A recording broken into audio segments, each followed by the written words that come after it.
Assalamualaikum warahmatullahi wabarakatuh dan salam sejahtera. Kami, pelajar program Ijazah Sarjana Muda Perguruan Bahasa Melayu dari IPJM Kampus Bahasa Melayu akan membentangkan showcase PPB IPJM bagi kursus pengurusan pusat sumber PPSK 3013. Baik, berikut merupakan pensyarah PPSK 3013 iaitu Dr. Roslina binti Suratno, pensyarah akademik IPJM Kampus Bahasa Melayu. Baik, pembentang terdiri daripada Muhammad Hazimi Nazri bin Jamil, Arif Ahmad Muhammad Nazim dan Nurliana binti Muhammad Radi. Kursus ini memfokuskan kepada prinsip-prinsip asas pengurusan pusat sumber sekolah yang mana pelajar akan memperoleh pengetahuan kefahaman mengenai konsep, prinsip pengurusan fungsi peranan dan kemahiran mengurus pusat sumber sekolah. Pelajar juga dapat mengaplikasikan kemahiran dalam mengurus pusat sumber sekolah, mengurus maklumat serta melaksanakan program-program khusus berkaitan pusat sumber sekolah. Pelajar juga dapat didedahkan dengan cabaran pusat sumber masa hadapan. Dan model KPPB bagi kursus ini terbahagi kepada dua iaitu pembelajaran bermakna 6C yang merujuk kepada 6 kemahiran yang perlu diterapkan dan diri murid semasa proses PDP sama ada di dalam atau luar bilik darjah. Dan bagi model yang kedua iaitu model 3E, Extension, Enhancement dan Engagement yang mengukur sejauh mana alatan digital itu dapat digunakan dalam PDP membantu pelibatan pelajar, penambahbaikan dan perluasan dalam mencapai pembelajaran bermakna. Idea kami adalah pusat sumber sebagai pusat maklumat. Essential equation yang telah dihasilkan. Pertama sekali, sejauh manakah pusat sumber dapat menjadi pusat maklumat, mengapakah pusat sumber itu penting dan bagaimanakah pusat sumber ini dapat dijadikan sebagai pusat maklumat. Bukti pentaksiran, kami telah menjalankan kuis, e-portfolio dan perancangan program. Hasil pengajaran kursus yang pertama iaitu menjelaskan konsep, prinsip pengurusan, perkembangan, fungsi dan peranan pusat sumber sebagai agensi maklumat dan pusat pembelajaran.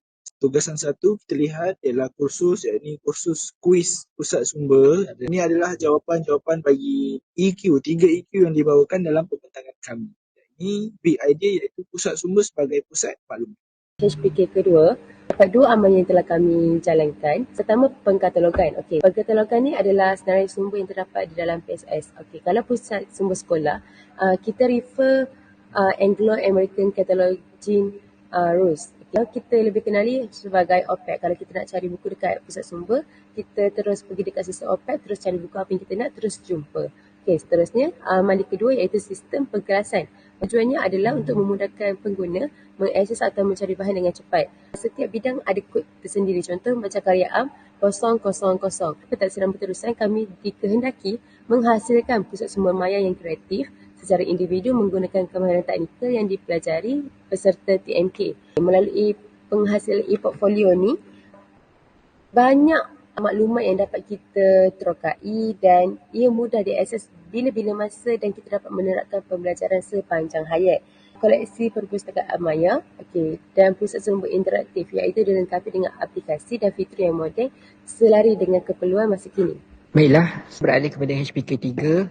Baik, untuk hasrat pembelajaran bermakna 1, saya merujuk kepada pelajar belajar tentang cabaran pusat sumber di masa depan. Saya belajar mengenai program pusat sumber dan ciri-ciri DLO pembelajaran 1 merujuk pada 6C. Kriteria kejayaan PB1 ini, saya dapat mengenal pasti isu dan cabaran pusat sumber masa depan. Saya dapat merancang dan melaksanakan program pusat sumber.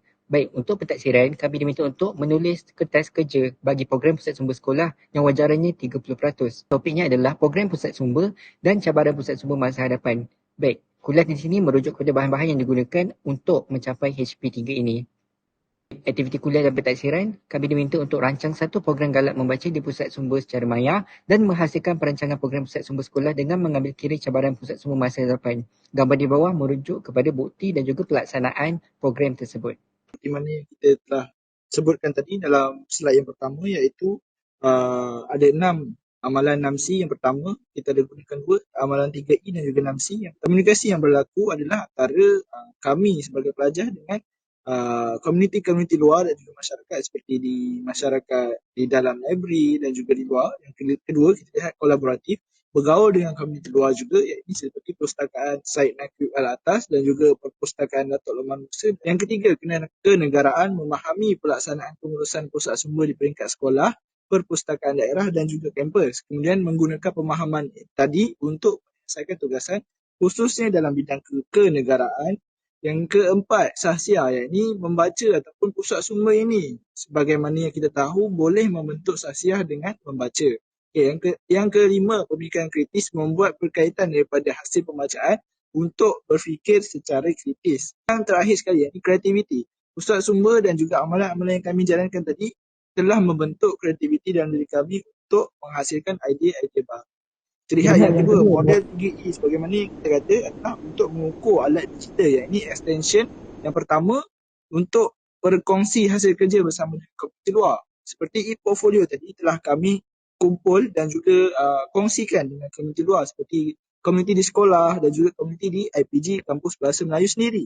Yang kedua, enhancement, pemilihan kemudahan teknologi dan aplikasi yang bersesuaian. Contohnya, kami gunakan Google Sites, Google Classroom dan juga apa-apa sahaja lagi untuk berkongsi dan juga menghasilkan e-portfolio. Dan yang ketiga, engagement. Ini halatan dan kemudahan teknologi yang dianjurkan daripada pensyarah kami sendiri untuk membuat tugasan yang diberikan.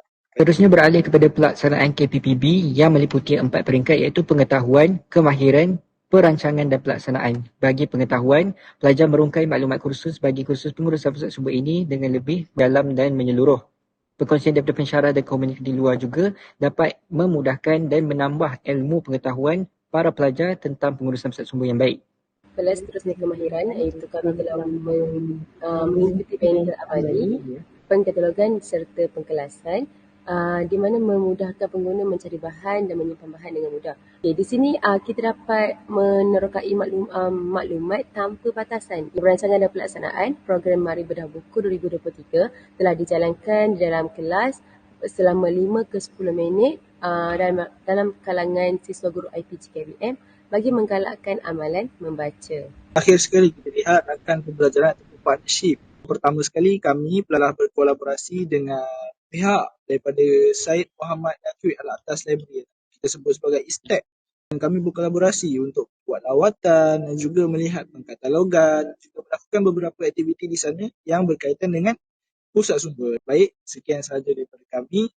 Assalamualaikum warahmatullahi wabarakatuh dan terima kasih.